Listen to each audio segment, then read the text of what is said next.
Olá, senhores, saúdo os meus alunos, estamos aqui diretamente da Verbo Jurídico para quê? Para um aulão, o aulão de Direito Civil, né? Esse momento muito importante para você, em que você vai recapitular os principais pontos da matéria de civil. Nós vamos trazer aqui para você elementos das partes do código, né? Vamos falar aqui um pouco sobre parte geral, vamos falar para você também aí, né, sobre obrigações, contratos, reais. Essa é a ideia da aula de hoje, a gente pensar aí aquilo que vem sendo perguntado no exame de ordem, né? E eu vou começar tratando com vocês exatamente pelo início, né? Pelo estudo da pessoa. Anota aí que o direito brasileiro, quando ele fala de direito civil, quando ele fala de pessoa, ele leva em conta aí uma teoria. Qual é a teoria? Natalista. Anota aí, natalista. Pode ser que pergunte na prova para você quando é que começa a pessoa. Ora, quando é que começa a pessoa? A pessoa começa com o nascimento com vida. Pessoa natural na ordem jurídica brasileira, nascimento com vida. Teoria natalista. Fica essa dica aí para iniciar aqui o nosso estudo. Lembra também do nascituro, que o nascituro ele não é pessoa. Vamos dizer que tenha lá uma questão, apareça lá uma questão para você, né, dizendo para que você marcar lá e tal, e vem ali à tona a questão do nascituro. Bom, nascituro você não considera pessoa, ok? Não marca como pessoa. Mas lembra que o código diz que eles terão seus direitos protegidos. Ora, direitos sucessórios, por exemplo, é o caso. Então, duas coisas para começar o nosso aulão aqui, lembra? Natalista, o nome da teoria, e nascituro, que não é pessoa, né? Não é pessoa. Primeira dica aí para você, bastante importante. Depois disso, senhores, o que cai bastante em prova, que vem sendo bastante exigido aqui, é você saber essa diferença entre o absolutamente incapaz e o relativamente incapaz. Vamos lembrar junto aí?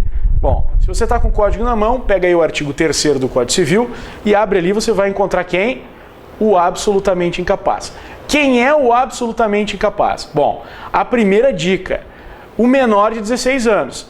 Então ele é considerado um menor impúbere. Lembra disso. Se aparecer alguma questão falando assim, um menor impúbere é aquele que tem menos de 16 anos. Lembra disso. E ele é um absolutamente incapaz. Fica essa dica aí para você, uma dica bem importante. Além disso, vejam, o capítulo do absolutamente incapaz, ele tem aí uma expressão que é importantíssima, que diz, não tem o necessário discernimento. Não ter o necessário discernimento. Então vamos anotar, absolutamente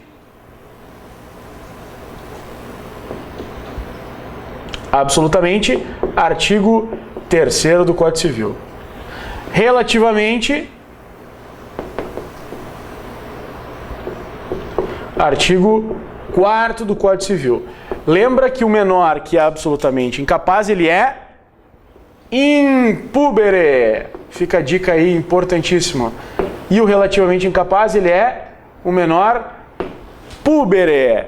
Importante. Relativamente incapaz entre 16 e 18 anos. Não esqueça disso, isso é fundamental. E só para lembrá-lo, né? Se cair alguma questão assim, por exemplo, que envolva negócio jurídico, poxa, às vezes aparece, né? Uma compra e venda, aparece lá uma locação, enfim, o que a gente tem que estar atento, né? Quando um absolutamente incapaz ele assina este contrato, esse contrato ele padece de nulidade, ou seja, senhores, ele é nulo. Por outro lado, quando um relativamente incapaz assina um contrato, um negócio jurídico, aí nós estamos falando de anulabilidade. Lembra disso só para... Olha só. Lembra dessa situação aqui que vai ser importante. Essa dica aqui é bem importante, né? Quando um absolutamente incapaz, por exemplo, um menor impúbere, ele assina um contrato, nós estamos diante de uma nulidade. Quando um relativamente incapaz, artigo 4º, ele, que é púbere, assina um contrato entre 16 e 18 anos, vamos dizer que ele tenha 17 anos, esse contrato é anulável. Gente, muito importante essa dica, né?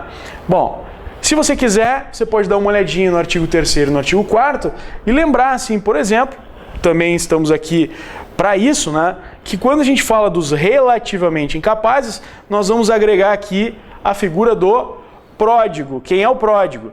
Aquele que tem problemas no campo patrimonial. Guarda isso. O pródigo, ele é um relativamente incapaz. Ele não pode emprestar, ele não pode vender, né? Ele não pode aqui realizar negócios que envolvam questões patrimoniais, a não ser, né, que seja de mera administração ou ainda acompanhado do seu curador. Fica essa dica bem importante. Outra expressão bastante utilizada é o ébrio habitual, que é aquele que bebe com habitualidade. Viciados em tóxicos, vejam, todos eles aí também como relativamente incapazes, e os excepcionais sem desenvolvimento mental completo. Então fica essa importante dica aí para você diferenciar os absolutamente, que estão no artigo 3º, e os relativamente, que estão no artigo 4º. E lembra que a prova da ordem, ao aplicar essa sistemática, esse estudo, talvez exija de vocês em um negócio jurídico, exato, um negócio jurídico. Então, lá o João, que tinha 15 anos, né, assinou lá o contrato. O que é? É nulidade, ele tem 15 anos, né? O José assinou o contrato lá e tinha 17 anos. Ora, anulável esse negócio, né? O que é nulo é gravíssimo, né? É gravíssimo. O que é anulável pode ser objeto de confirmação, né? Pode-se fazer até um adendo contratual, né, para regularizar a assistência aí do José, que assinou o contrato com 17 anos, mas o João, que assinou com 15, esse negócio está fadado aí e não tem como resolver. Não tem como levantar o negócio porque é nulo. E se é nulo, não pode ser confirmado. Então ficam essas primeiras dicas aqui muito importantes para vocês, né? Também a gente poderia aqui falar um pouquinho sobre o artigo 5º do Código Civil, né, que diz que quem tem 18 anos tem capacidade plena, mas eu daria uma dica mais importante aqui, que é o parágrafo único. Aquelas hipóteses de emancipação, né? Lembra ali, olha ali as hipóteses, vamos falar por alto, né? A emancipação dos pais, aquela emancipação então que decorre da vontade dos pais, né, que emancipam o seu filho. Então, esse filho já tem 16 anos, a emancipação voluntária. Ainda, as hipóteses de emancipação legal, o casamento, o exercício de emprego público efetivo, né? Cuidado, não é só passar num concurso público, não, é o exercício do emprego público efetivo. A colação de grau em ensino superior, cuidado com a prova, né? Às vezes aparece lá, colação de grau em ensino médio, não, ensino superior, além, evidentemente, desse último dispositivo aqui, que vai falar daquele jovem que já tem 16 anos e tem a sua economia própria. Bom, o que é a economia própria? Aquele que tem a subsistência, já se sustenta. Então, muito importante aí para você, né, esses dispositivos que dão início então ao nosso estudo.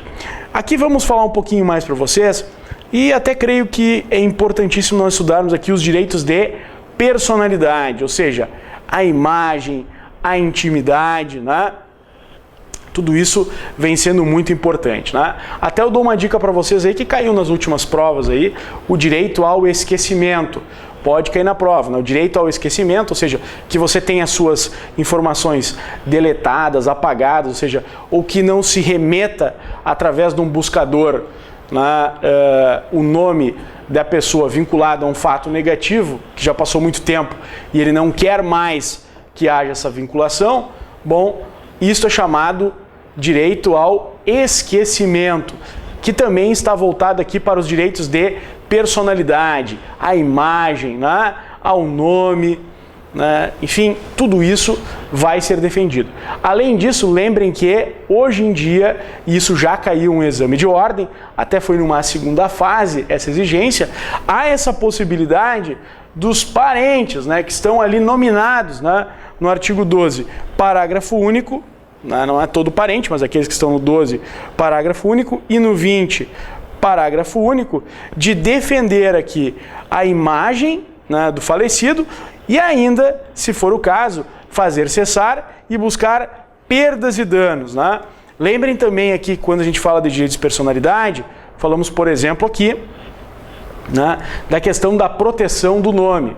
Aliás, isso também caiu em prova de ordem, né? Um caso, por exemplo, de um boxeador, que era um ótimo boxeador, foi para o exterior aí, e quando ele chega no Brasil, o que ele descobre?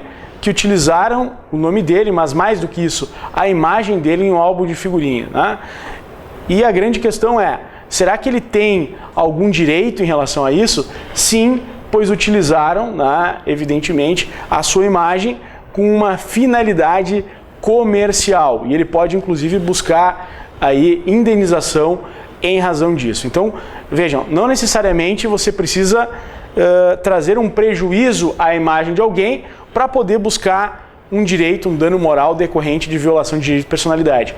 Pode ser o caso, como trouxe aqui para vocês, né, de uma indenização, né, com base na utilização indevida e para fins comerciais da imagem, sem autorização, então, daquele que é a pessoa que tem a imagem, né?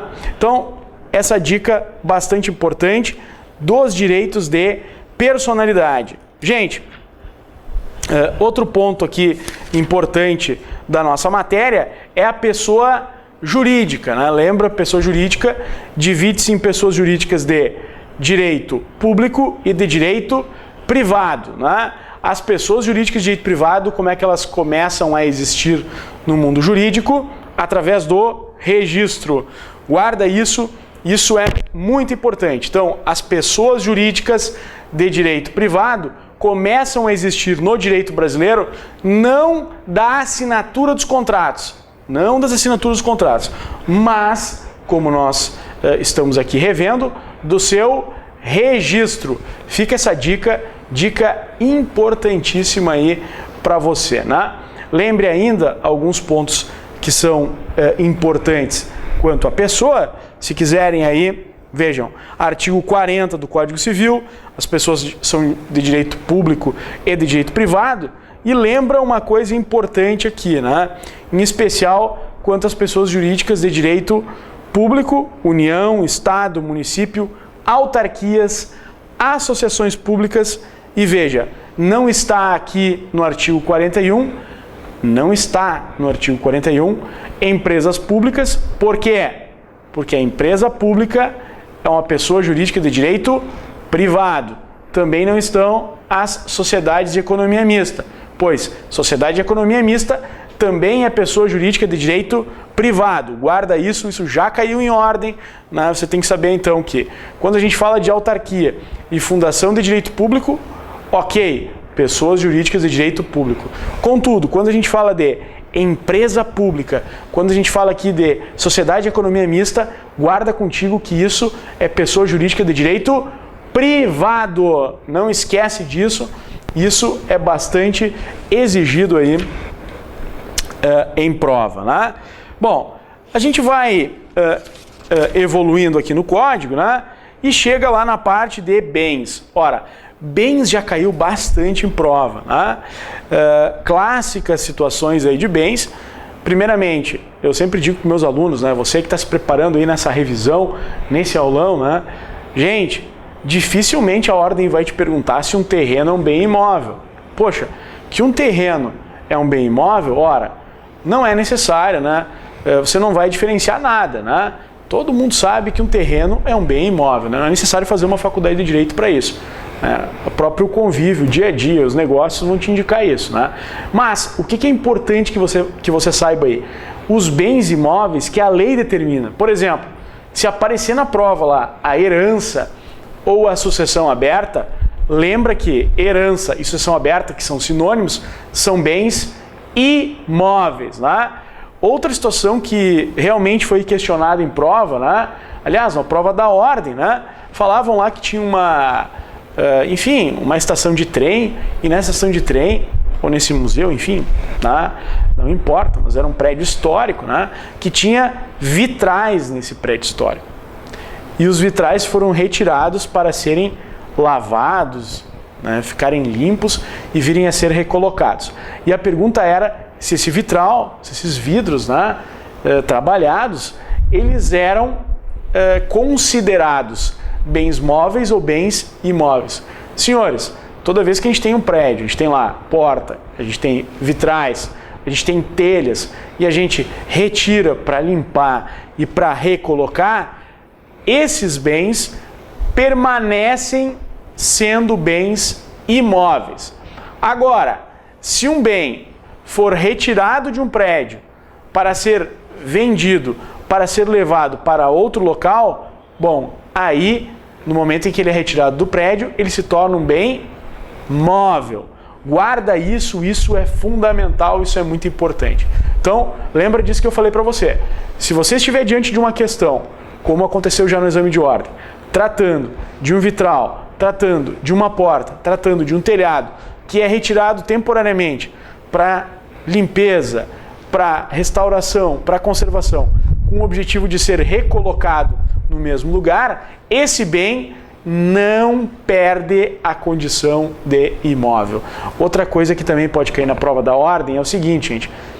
Gente, eles vão perguntar para vocês, não é o óbvio, eles vão perguntar para vocês essas questões, essas minúcias, né? Então, outro caso que caiu aí, já caiu em outras provas, mas que pode vir a cair na prova de vocês, vamos diretamente a esse ponto aí, é o seguinte, por exemplo, tem lá um terreno e tem uma casa sobre esse terreno, tá? Aí o pessoal vai lá, levanta a casa e transporta a casa na sua integralidade. Bom, não esquece disso. Essa casa que é retirada de um terreno para ser transportada na sua integralidade, né? Na sua inteireza, para outro terreno, ela não deixa de ser imóvel durante este transporte, né? Então, ela é transportada daqui para lá, ela continua sendo um bem imóvel. Então, guardou isso? Isso é fundamental. Agora, já que você já sabe, né, que sucessão aberta e herança são bens imóveis, você já sabe também que se você retirar um bem para recolocar, ele permanece sendo bem imóvel. Bom, agora, né, vamos dar uma olhada nos bens móveis. Olha só, sobre bens móveis, tem aí uma dica aí que é importante, que é a energia. As energias com valor econômico são considerados bens móveis. Lembra disso? Por exemplo, a energia elétrica, senhores. A energia elétrica é considerada um bem móvel.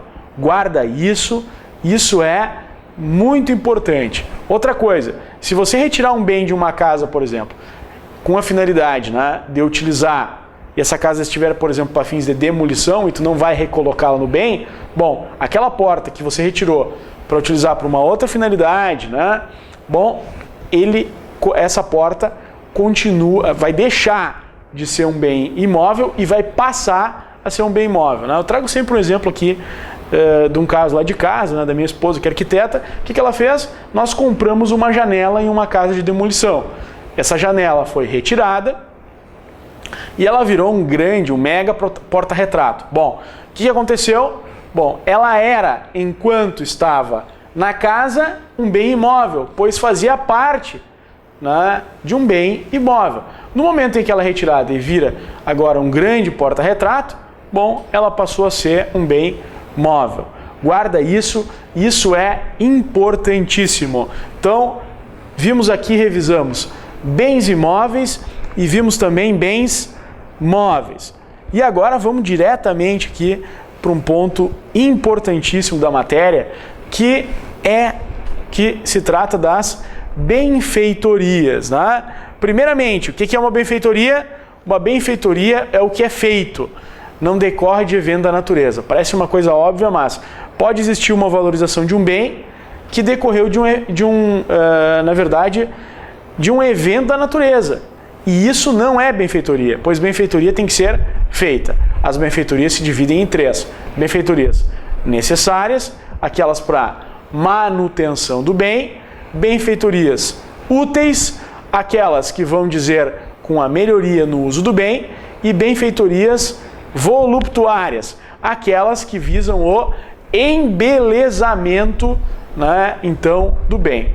Lembrando a vocês, né, benfeitoria necessária. Olha, pintou a casa, né, fez uma manutenção na casa, de pintar a casa, trocou telhas que estavam lá, daqui a pouco, né, com um problema estavam faltando, gerava vazamento. Isso é uma benfeitoria necessária. Uma benfeitoria útil, lembra aí da construção da garagem, né?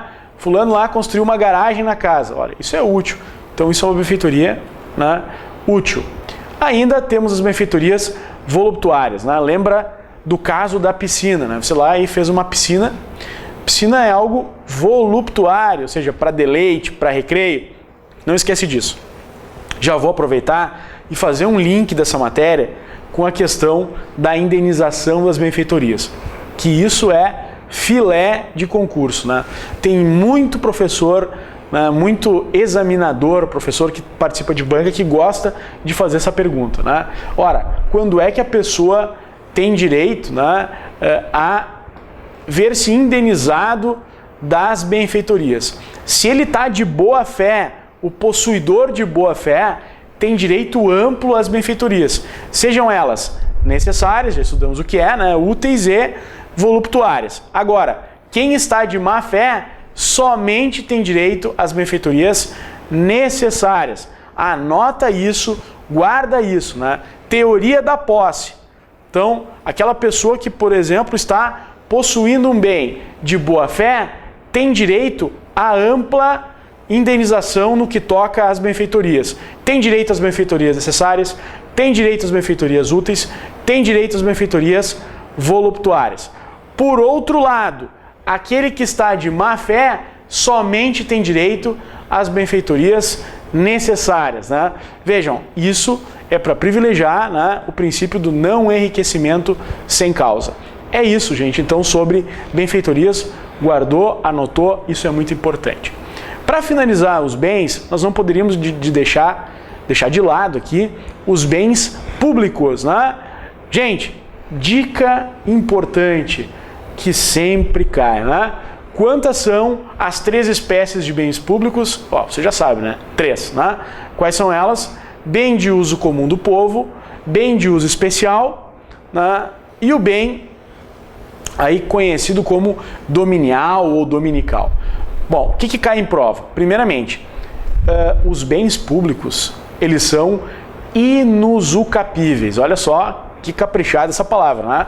Inusucapíveis. O que quer dizer isso?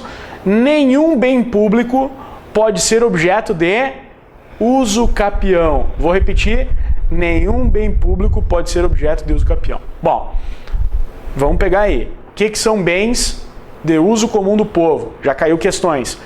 Praça, rua, mares, isso são bens de uso comum do povo. Nós temos também bens de uso especial, que são aqueles que têm uma determinada destinação.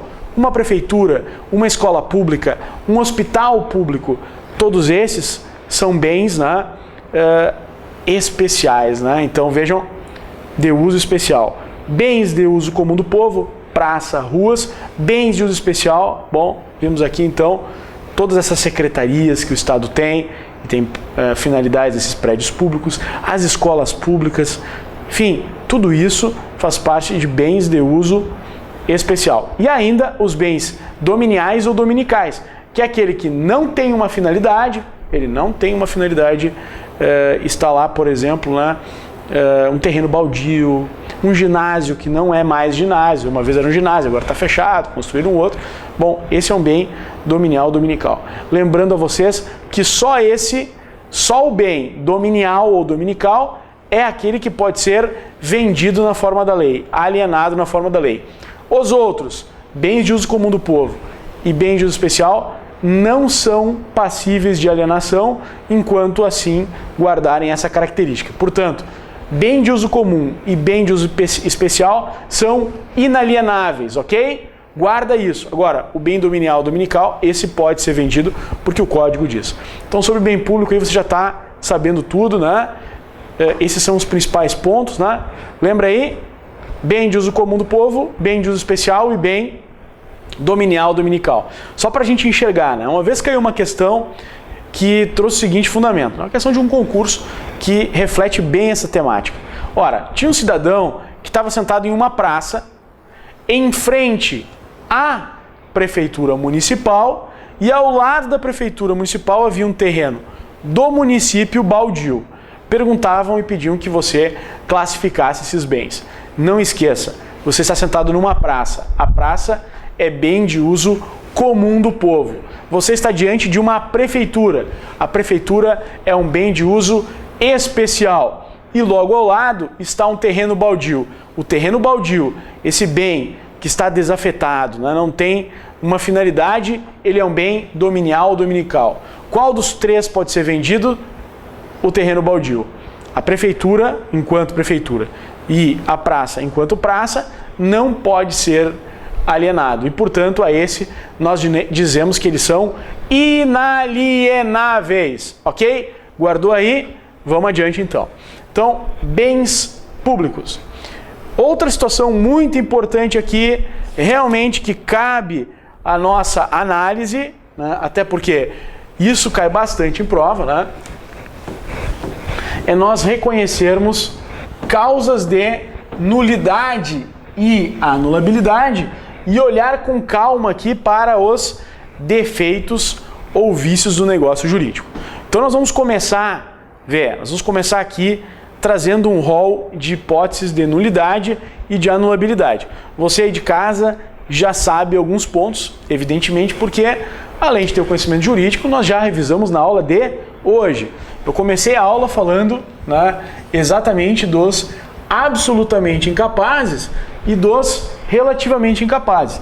E eu já procurei, já no início, né, dizer quais os negócios jurídicos eram nulos e quais os negócios jurídicos eram anuláveis. Então, nulidade, assinado por um absolutamente incapaz, estamos diante de uma causa de nulidade. Sendo assinado, celebrado o negócio por um relativamente incapaz, a causa é de anulabilidade.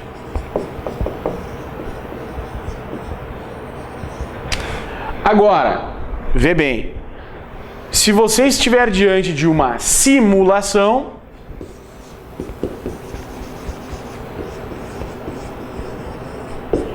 a hipótese é de nulidade. Agora, se você estiver diante de erro, dolo, coação, estado de perigo,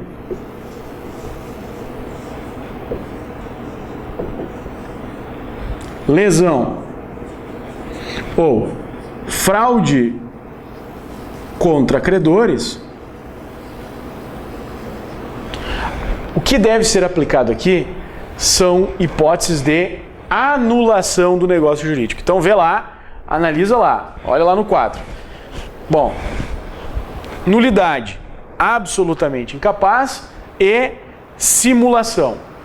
Anulabilidade, relativamente incapaz, erro, dolo, coação, estado de perigo, lesão e fraude contra credores. Bom, vamos falar um pouquinho aí de alguns problemas que caíram nas últimas provas para a gente enxergar bem aqui. Bom, o que já caiu em prova bastante, vamos começar de baixo para cima, né? Fraude contra credores. Bom, o que é a fraude contra credores? É quando você vende um bem, ou quando um devedor, né, ele vende um bem, não há nenhuma ação ainda, ele não foi citado de nenhuma ação, não está sendo cobrado o crédito dele ainda, e antes disso acontecer, sabendo que não vai conseguir pagar, o que ele faz? Vende ou doa, pode doar ou pode vender, tornando-se insolvente e não tendo patrimônio para quitar essa obrigação. Artigo 158 do Código Civil Brasileiro. Então, um exemplo aqui de ação pauliana, uma ação pauliana que vai ser julgada procedente, é uma pessoa que tem um único bem. Esse bem, por exemplo, não é um bem de família. Vamos imaginar que ele tenha, né, uma loja comercial. E aí o que ele resolve fazer para poder, então, se livrar de uma dívida que ele tem? Ele doa esse bem para o seu irmão. Né? Ele vai lá e faz uma doação. Bom, o que é isso? Essa doação, antes mesmo de vencer, né, essa dívida, vamos dizer que ele tem uma dívida, mas a dívida ainda não foi cobrada judicialmente. Né? Então, antes de vencer essa dívida, claro, o que ele faz? Ele vai lá e doa o bem. Ou ainda, ele até vende o bem. Bom, nesse caso, provado a má-fé no caso de venda, né, ou doação, conluio, má-fé, conluio entre, né, diz o artigo ali, 159, né, se na verdade quem está comprando está sabendo, ou na doação, efetivamente só por esse fato, já há, né, enfim, o caso aqui de possibilidade pauliana, ele vai buscar desfazer esse negócio para que esse bem retorne ao patrimônio do devedor e responda por essa dívida. O que já caiu na prova?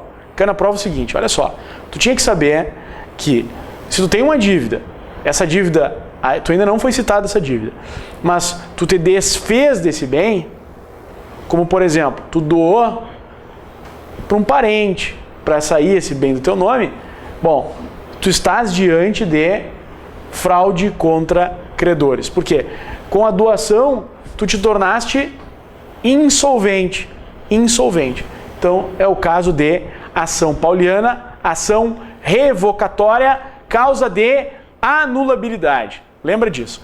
Outra coisa que perguntaram, que você tinha que saber, é o seguinte, que quando a ação pauliana é julgada procedente, não significa que você vai receber o crédito. Não.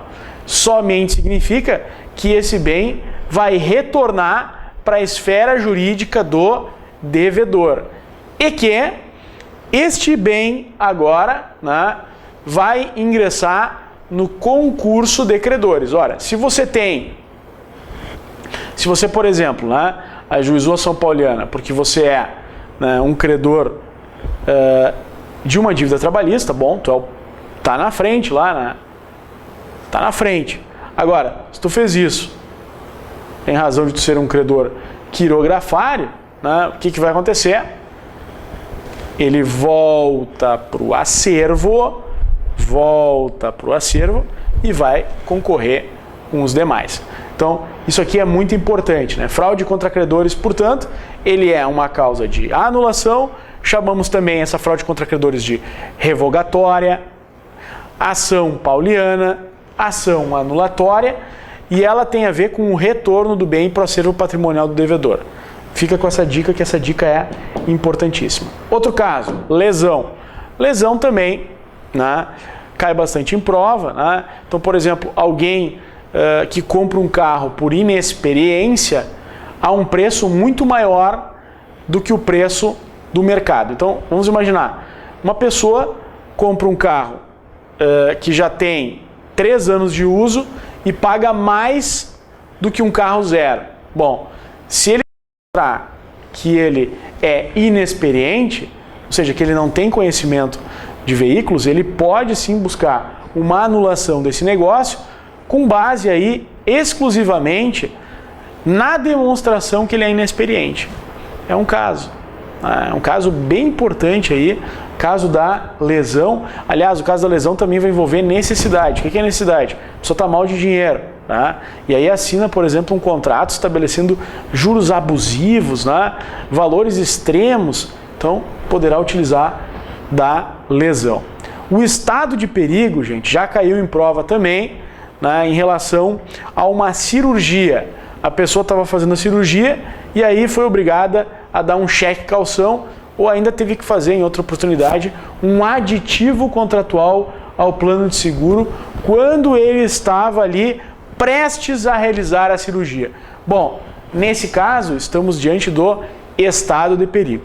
Além disso, a coação, o dolo e o erro também formam esses vícios, esses defeitos do negócio jurídico. Bom, o que fica de importante aqui é que todos estes são anuláveis e aqueles são nulos.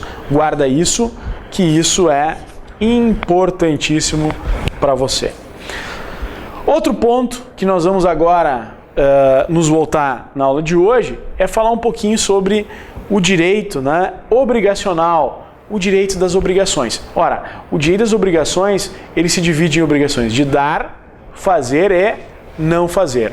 Dar, fazer e não fazer. Teria muita coisa a ser dita aqui, mas eu vou naquilo que é fundamental. Muitas vezes nas provas, há uma pergunta sobre há perdas e danos ou não há. Bom, lembre que isto é comum tanto as obrigações de dar, que significa a entrega de um bem, a entrega de uma coisa, como obrigação de fazer, que significa uma prestação de um serviço, de uma atividade artística, de uma atividade científica, né? Como as obrigações de não fazer. Quando tu te obriga a abster-se de alguma conduta. Né? Vejam, aqui já classifiquei as obrigações. Bom, é importante que você saiba o quê? Que quando houver, nesse caso aqui, né? Vejam, má fé, quando há má fé, há perdas e danos. Isso é importantíssimo. Lembra também algumas dicas aqui, que é o seguinte, na obrigação de dar, nós temos dar coisa certa e dar coisa incerta. Lembra disso? Obrigação de dar coisa certa e obrigação de dar coisa incerta. O que é uma obrigação de dar coisa certa? Obrigação de dar coisa certa é aquela coisa, aquele bem que ele se diferencia de todos os demais da sua espécie. Ele é um bem único, ele é um bem que tem características que diferenciam ele de todos os demais, como por exemplo, um carro emplacado, um animal que é conhecido lá pelo seu nome em razão do seu pedigree, né, ou em razão da sua linha familiar, aí ele é, né, uma coisa certa. Uma coisa é você comprar 3 vacas holandesas, outra coisa é você investir o seu dinheiro na malhada, na mimosa e na mococa. Bom, se você investir o seu dinheiro na malhada, na mimosa e da mococa, é porque você quer estas vacas e logo você tem uma coisa certa. Se algum evento da natureza acontecer contra esses animais, cair um raio sobre eles, bom, resolve sua obrigação. Agora, claro, se quem tinha que entregar o bem não cuidou, não teve o cuidado e isso gerou um dano, caberá então perdas e danos, tais como lucros cessantes, por exemplo. Né? Então vejam, obrigação de dar coisa certa. Lembrem de uma coisa importante sobre a obrigação de dar coisa incerta. Na obrigação de dar coisa incerta, senhores, vejam, há uma expressão latina que diz genus nunquam perit, que no português significa o gênero nunca perece. Quem se compromete a entregar coisa incerta não pode alegar perecimento ou deterioração, ainda que seja caso de força maior, né, antes da escolha. E anota do lado aí, artigo 246. 246 do Código Civil Brasileiro. Gente, lembrem disso. Por exemplo, tá? Vamos imaginar que eu seja um pecuarista. Os animais ainda para serem entregues não foram escolhidos. E cai esse raio e mata alguns animais. Eu não posso alegar que eu iria entregar estes animais alegando resolução que a obrigação não precisa ser cumprida. Por quê?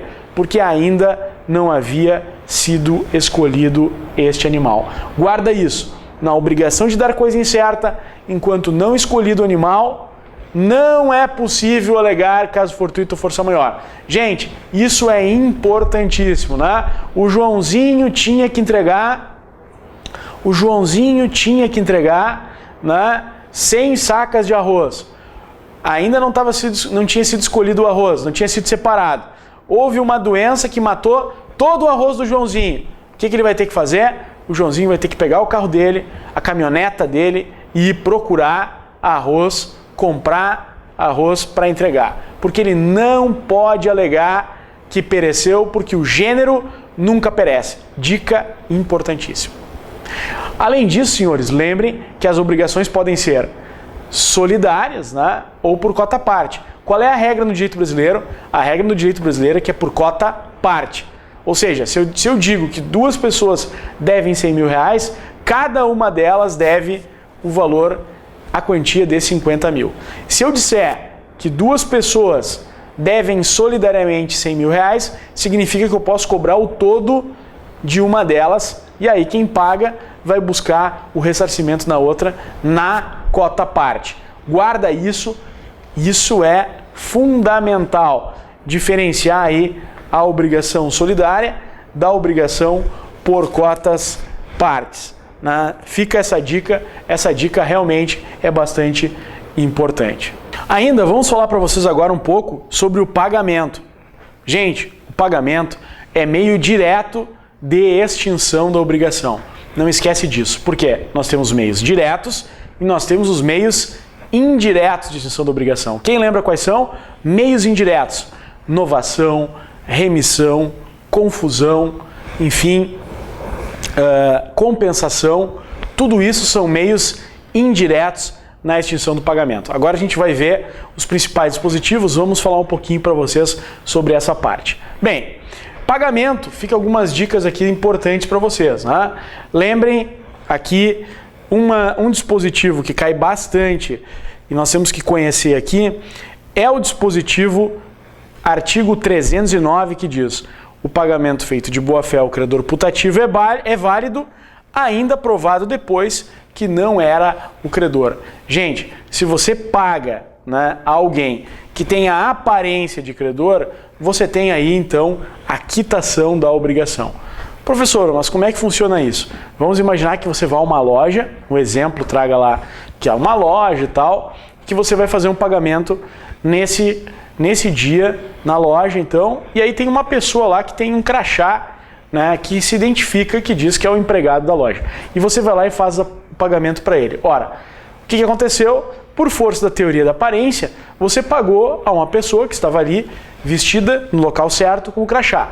Todavia, à noite você recebe uma ligação informando que você pagou mal. Por quê? Porque, na verdade, aquela pessoa ela não era empregada da loja, pelo contrário, ela era uma assaltante que se fazia passar, então, por caixa.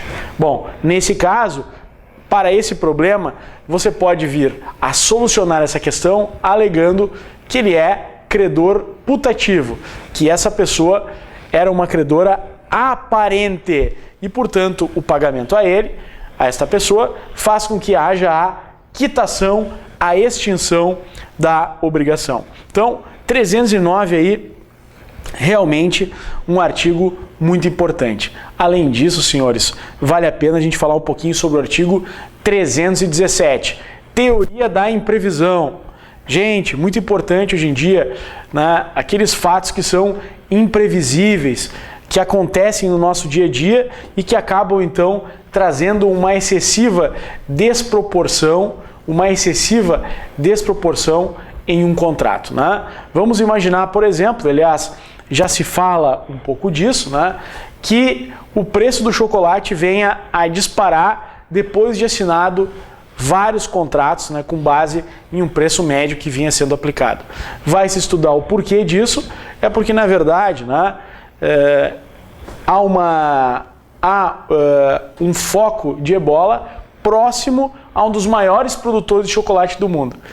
Então, isso faz com que haja, por um lado, aumento no valor do preço do quilo do cacau, né? E aí impacte, então, no chocolate. Bom, então, os maiores locais onde planta cacau está próximo ao ebola. Logo, tudo isso acaba fazendo com que haja um aumento. Isso é considerado um fato imprevisível. Portanto, quando há um fato imprevisível e a execução for continuada ou diferida, ou seja, quando ela se prolonga no tempo, é possível revisar um contrato, né, e o juiz vai corrigir, né, esta inadequação. Mas lembre, nós estamos falando de um contrato com execução continuada ou diferida, em que há uma excessiva desproporção e que o juiz, em razão de um fato superveniente, ou seja, posterior, e também imprevisível, vai determinar, por exemplo, a correção, o equilíbrio, né, em um contrato. É muito importante a gente salientar que a teoria da imprevisão, ela se diferencia da lesão. Até vou colocar aqui para você, para você não esquecer isso. A lesão é diferente da teoria da imprevisão. Por quê, gente? Porque a teoria da imprevisão vai exigir um fato superveniente e imprevisível. Ou seja, depois de celebrado um contrato, acontece um fato imprevisível. Como esse caso, nós celebramos um contrato e daqui a pouco vem essa questão do ebola. Agora, diferente da lesão, em que desde o início já há, então, o desequilíbrio. Fica essa importante dica para você aí, né, diferenciando a lesão da teoria da imprevisão, que pode perfeitamente aí ser objeto de questionamento na prova, né? Ainda nós temos aqui a dação, alguns exemplos aqui para você. A dação em pagamento, que é você pagar uma obrigação com coisa diversa, né? Então, há um requisito. Qual é o requisito para que você proceda à dação em pagamento? Não esqueça, o consentimento do credor. Exatamente, o credor ele tem que consentir em receber coisa diversa, né? A novação, o que é a novação? A extinção de uma obrigação anterior para a criação de uma nova, né? Não esqueça que a novação ela pode ser objetiva, quando permanecem as mesmas partes, mas muda o objeto do contrato, como ela pode ser também uma novação subjetiva, quando o sujeito é trocado e se mantém as mesmas bases contratuais, por exemplo. Então isso é bastante importante, o Instituto da Novação. Temos ainda aqui institutos importantes como a compensação, quando existem duas dívidas líquidas vencidas, né? E que podem, portanto, se compensar para buscar a extinção. Isso é muito importante, né?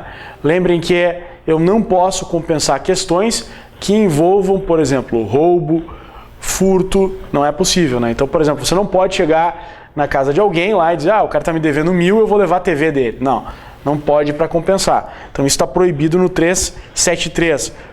Proibido esbulho, furto ou roubo. Também não pode compensar com dívida de alimentos, né? Então, por exemplo, você tem um crédito para receber de alguém que você paga alimentos.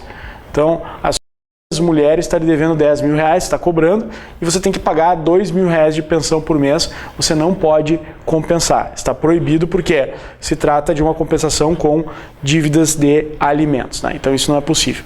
Além disso, nós temos o Instituto da Confusão. Olha esse instituto aqui, confusão, né? O que é confusão? Confusão é quando, exatamente na mesma pessoa, você reúne as qualidades de devedor e de credor. O exemplo aqui, dois exemplos. Um exemplo por ato intervivo, que é exatamente o caso, por exemplo, de alguém, né, que em um primeiro momento conhece uma pessoa e retira dela um empréstimo e depois casa com ela. Bom, nesse caso, nessa situação, vai se operar o Instituto da Confusão. Por quê? Porque ele é inicialmente devedor e como ele casa em comunhão universal de bens, por exemplo, né, no exemplo dado, ele se torna também credor. Então, na mesma pessoa, ele reúne as qualidades de devedor e de credor. Ainda, senhores, nós temos aí o caso, né, bem corriqueiro, né, de alguém que deve dinheiro para o seu pai e o pai morre. Bom, aí ele é também herdeiro, aí ele se torna credor e devedor dele mesmo. Então, nesses casos, nós temos a possibilidade de confusão. Lembre que a confusão, portanto, ela vai se dar quando na mesma pessoa reúnem-se as qualidades, as características de credor e devedor. Seja os dois exemplos que eu trouxe aqui.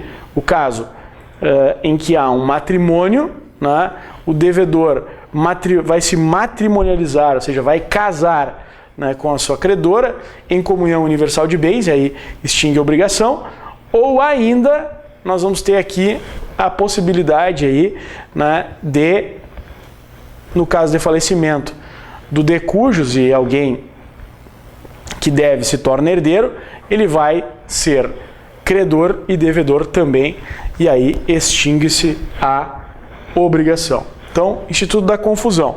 Temos ainda a remissão. Remissão, lembra? Remissão de dívidas, perdão de dívidas, perdão dos pecados, remissão dos pecados. Lembra disso? Remitir significa perdoar a obrigação, né? Então alguém vai lá e perdoa a obrigação, né? No caso, a extinção da obrigação. Lembrando que a remissão é um instituto que exige bilateralidade. O que quer dizer isso? As duas partes devem aceitar, mesmo aquele que é perdoado, ele tem que aceitar, né, para vir a ser perdoado. E claro, ele não pode, com essa remissão, prejudicar terceiros, né? Ele não pode, através dessa remissão, prejudicar terceiros. Porque aí, no caso, ele aplica, né, ele pode ser objeto aí, enfim, né, réu de uma ação pauliana, claro, né? Por quê? Porque ele acabou perdoando e se tornando insolvente com isso. Pode ser até daqui a pouco, né, alguma jogada para não pagar o crédito. Então, o juiz vai estar atento quanto a isso. Senhores, depois disso temos aí a questão dos contratos. Lembre, né, questões aí que são importantes em matéria de contratos, a questão da principiologia, e na principiologia lembra de um princípio que caiu nas últimas provas aí, que é o denominado princípio da atipicidade. O que é o princípio da atipicidade contratual? É que não é necessário, né, ao confeccionar um contrato, você obedecer exatamente um tipo que está no Código Civil. Quais são os contratos típicos do Código Civil? Compra e venda, locação, empreitada, doação. Isso são contratos denominados de típicos. Lembrem que é possível sim você criar contratos atípicos, esse é o princípio da tipicidade contratual, desde que observadas as normas gerais do Código. É isso que diz então o Código Civil brasileiro. Muito atento quanto a isso então, princípio da atipicidade. Lembrando vocês, vamos imaginar um caso concreto aqui, caso, por exemplo, de cessão de direitos hereditários. Será que é possível ceder direitos hereditários no direito brasileiro? Bom, cuidado, né? Eu não posso fazer venda de herança de pessoa viva. Isso eu estou proibido de fazer. Então, por exemplo, alguém tem um pai que tem uma casa e eu, como herdeiro, começo a oferecer essa casa para outras pessoas e até daqui a pouco negocio essa casa. Esse negócio ele é nulo. Padece aqui, né, de nulidade. Olha a gravidade disso. Agora, evidentemente, com a morte e havendo direitos hereditários e ainda não encerrada a partilha, é possível então você trabalhar com a cessão de direitos hereditários, aí mediante escritura pública e observada, evidentemente, a preferência dos demais herdeiros, né? Então, aí temos, né, um importante fundamento aí para trazer para vocês: proibida a herança, a venda de herança de pessoa viva. No entanto, a possibilidade aí sim, né, de você trabalhar, de você firmar uma cessão de direitos hereditários. Ainda sobre contratos, para finalizar, para encerrar o tema dos contratos, lembre aí as formas de extinção de um contrato. Quais são as formas de extinção de um contrato? Primeira forma, resilição baseada na vontade, né? A parte pode dizer que não quer mais um contrato, por exemplo, por prazo indeterminado, e isso vai finalizar o contrato através de uma denúncia unilateral. Isso significa resilição, quando o contrato ele termina com base única e exclusivamente na vontade. Não há nenhum inadimplemento, não há nenhum ato ilícito, não, simplesmente pela vontade da parte, ele não quer mais, então, aquele contrato. E aí nós estamos diante, evidentemente, de uma resilição. Se as duas partes querem terminar o contrato, lembra, resilição bilateral, também conhecido como distrato. Podemos ter ainda a resolução, e aí sim, senhores, se nós estamos falando de resolução, resolução envolve inadimplemento. Ora, inadimplemento, resolver o contrato, resolução. E ainda temos o Instituto da Rescisão, aplicável a vícios, anulabilidades, nulidades. Então, assim, nós analisamos aí a questão da extinção dos contratos. A extinção dos contratos, então, um instituto muito importante aí na esfera civil. E para finalizar, vamos dar um toque aí final dos direitos reais. Os direitos reais, eles são importantíssimos, estão lá no artigo 1225, mas aqui eu vou recapitular com vocês, né, temas que já foram objeto de questionamento na ordem, especialmente dois: o penhor, né, e a hipoteca. Lembra, o penhor ele é um direito real sobre coisa móvel, né? Ele divide-se em penhor comum, que é aquele conhecido, né, da entrega da joia, né? Você vai lá, entrega a joia no banco e dali retira um empréstimo, né? E os penhores especiais, como de veículos, como agrícola, enfim, todos, industrial, de títulos de crédito. Bom, fica a dica para vocês aqui que o penhor é de bem imóvel e que ele se divide em comum e especiais. Mas não esquece de uma coisa: o comum ele é um contrato real, eu tenho que entregar para que esse contrato perfectibilize. Os demais eu não preciso entregar. Aliás, eu não vou entregar também o meu veículo, né? Eu dou ele em penhor, não vou entregar o meu veículo, eu não vou entregar as minhas máquinas, não.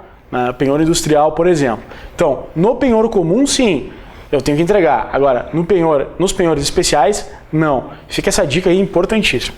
E para finalizar, hipoteca. Gente, hipoteca, que cai aí, que despenca de hipoteca, né? Vamos falar, né? Nem cai, despenca a questão de hipoteca é o seguinte, como já aconteceu no exame de ordem, né? Hipoteca é bem imóvel, tá? Isso é óbvio, né? Mas envolvendo o que é? Né? Os bens imóveis em geral, mas não esquece do navio, não esquece da aeronave. Navio e aeronave são bens móveis, mas, né, podem ser hipotecados. Olha o que eu vou dizer para você. Se cair na prova navio e aeronave são bens móveis, mas podem ser objeto da hipoteca, em razão, evidentemente, da envergadura, né, do nível de investimento que envolve para adquirir um navio. Daí é importante para dar em garantia se dá sob a forma de hipoteca. A aeronave também se dá sob a forma de hipoteca. Agora, para finalizar, lembra disso. Quando há hipoteca, eu posso vender o imóvel? Posso. Né? Quem comprar vai ter problemas, mas eu posso vender o imóvel. Não há qualquer vedação para vender o imóvel. Pode ter mais de uma hipoteca sobre o bem? Pode. Quem aceitar como segunda garantia vai ter que aguardar que a primeira venha a ser quitada. Mas é possível sim. Então essas são importantes contribuições. Lembra aí, penhor, direito real de garantia sobre bem imóvel, hipoteca, direito real de garantia sobre bem imóvel. E para finalizar, não esqueça, a hipoteca, né, uma vez existente, não pode trazer consigo uma cláusula proibindo a venda. Isso é vedado no ordenamento jurídico. É nula a cláusula que proíbe a venda em razão da hipoteca.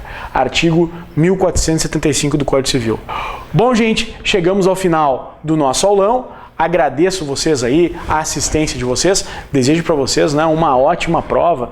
Que fiquem tranquilos e nós estaremos aqui, né, esperando vocês para a segunda fase. Exatamente, aqui na Verbo Jurídico nós temos aí as segundas fases, né, do exame de ordem. Nós vamos estar aqui aguardando para auxiliar você para conseguir definitivamente realizar esse sonho aí que é a carteira da OAB. Muito obrigado, sucesso, fiquem com Deus, até mais, valeu!